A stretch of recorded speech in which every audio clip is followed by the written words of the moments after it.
Big day, welcome to another big edition of the RDFNL Netball Show. Yendy with you with Tara Murray from the Star Weekly, and interesting round of netball that transpired, including history in the making. Tell us how it all unfolded. It was. I was out there at Arnold's Creek Reserve, and from what I've been told, it was the first time ever Rockbank has defeated Melton Centrals in A-grade netball. Wow.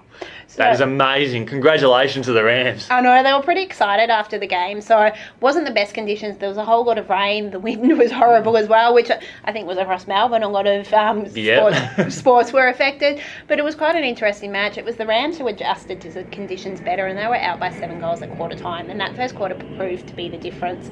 I think one of the big things we'll see from the Rams, they've got a new goal shooter in Rebecca Hicks, and she provides a lot of height in that circle. And in that first quarter, she just dominated. So she was really good early on. Centrals did end up putting Mel Laird back onto her, and she did shut her down to a degree. But after that, Centrals, they kept coming through all 3 quarters, but they just couldn't get any closer than the 3 goals. Mel Laird was really good in defence, but the key for Centrals was Beck Morabito. She kept them in that game. She was hitting her shots when some of the other goalers weren't, and she did everything she could, but they just couldn't get over the line. So Rams, they looked good. They've got some depth, a bit more depth than what they've had, so they switched it around.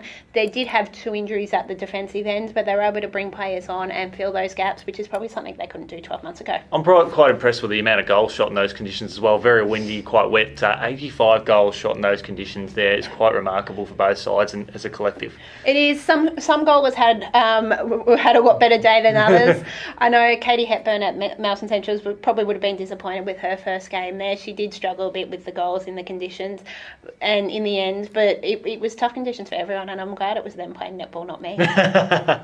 Well, again, amazing work there by the Rams. What does that say about the Centrals? They'll bounce back from that. Look, Centrals are a little bit of unknown. They're a very, very new unit. So you look at their starting 7 from last year's preliminary final. Of those who started on the court in round 1 was only Jess May and Beck Morabito. So Mel Laird's been in that side before, so she's obviously won. Sally Portbury, who they're unsure how many games she'll play. She ended up playing the second half there. But it's about adjusting for them. It will take a little bit of time. They do have a lot of new players into that squad and players who have come up from the lower grades. So they're a little bit of an unknown this year. Probably not the Centrals we're used to seeing, which has been a pretty consistent lineup.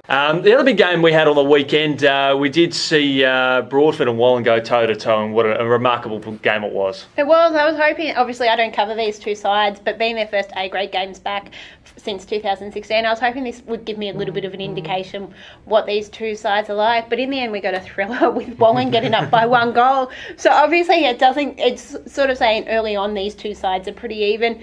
How they're going to shape up against the other sides will be interesting to see where they fit in the mix. So I was hoping to get a little bit of an indication where they sit. But in the end, Wallen got over the line, which is a good thing for them. And speaking with both clubs, I had the pleasure of speaking with both clubs around the RDFNL launch, and they were saying that, look out, this round 1 game, the A-grade netball, that is going to be the piece of resistance. And it certainly was on the day. It lived up to all expectations of being a blockbuster and going down to 1 goal. It's quite remarkable. It is, and I know, speaking with other coaches around the league, both of them said these 2 clubs are the clubs to watch. They've got players who have got VNL experience. I think, obviously, Millie Brock at Broadford's had ANL experience as well, that little bit higher level. So you've got the mixture of there that they've brought in players with high level of skill and representation in netball, that they're not going to be pushovers, that they will be among the mix for finals. Fantastic. There was obviously one game that didn't go ahead due to poor weather, and that was Romsey and Diggers. But of course, there'll be more details around for that one as we look ahead to round 2, and we'll skim through these. We've got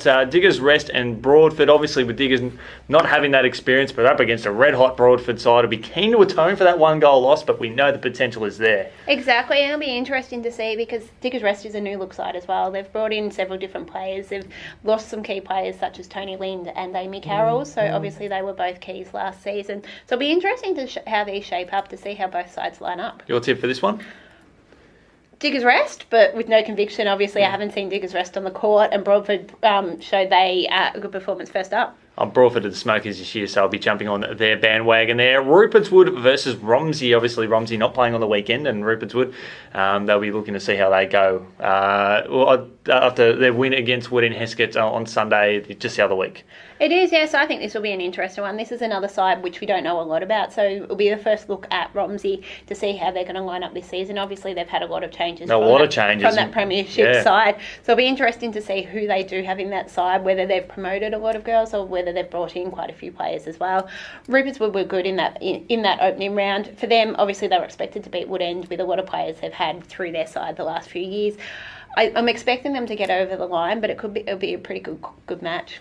Oh, yeah, winning form's good form at this stage, or the only form that's been taken on the court, and Rupert's Wood will be my tip. It's Rockbank versus Macedon. Yep. So Rockbank and Macedon, this could be a very interesting contest. I've seen both of these teams in the first 2 rounds, and I think Macedon is a level above still. Obviously, you've got last year's. They went through the season undefeated. Obviously, didn't have the final series they won. I saw them play round 1. They were missing Katie Clark. They were missing Janelle Birch. Chloe Wilson played hardly any of the game, and Carly DeBono was sick as well. So they beat Riddle in a really high quality match, missing a whole lot of their players. I expect Macedon to win easy. Yeah, expect them to win, but probably not as easy given the form shown by their opposition. We've got Wallen and Riddle. What a game that'll be. That'll be an interesting one. You've got obviously Wallen's coming off a win, and you've got Riddle didn't get the points in round 1, but they played a brilliant game against Macedon. So I think Riddle will be a massive improver this year. Obviously, you've got Lauren Close back, Beck Caldwell in that circle are two big keys at either end of the court that are really going to help Riddle, which has a young core group as well. So there was quite a lot of those young players on show in round 1 and put up a good showing. Fantastic. Your tip for this one? I've tipped Riddle. Yep. I think I was impressed with what they did round 1 despite not getting the points. And I'll tip Wallen because I would love to see them, like Broadford, climb up the ladder and really make an impact on finals, given where both clubs have been in recent years. And the final game, which you expect to be under lights, Woodend Heskett versus Melton Centrals. This is a very, very interesting game. Maybe not so much 12 months ago, but this time around. It is, obviously. I think the difference could be that Centrals has a little bit more experience.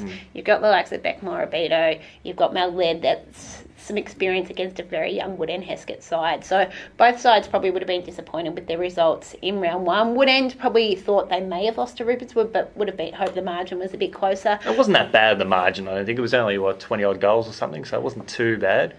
I think it was a bit bigger than that. Oh, yeah. Yeah, you're right. Yep, but obviously, so I think both teams will be after a better showing than round 1. I think Centrals will get over the line, just that a little bit more experience in their side. I think if the Hawks are a chance to cause upset the apple cart a little bit, this could be the game, but not this week, unfortunately. Centrals, they just ooze class, and regardless, they've got Randy Pereira as one of the best coaches in the region. He knows how to get the best out of his players, and horrendous conditions last weekend, better conditions this weekend. We expect a more flawless performance from the Centrals, particularly with their shooting, better accuracy. I think will be good for them. Yeah, definitely. Fantastic. Well, Tara, thanks so much for joining us on this week's edition of the RDFNL Netball Show. We look forward to catching up with you next week. Thanks.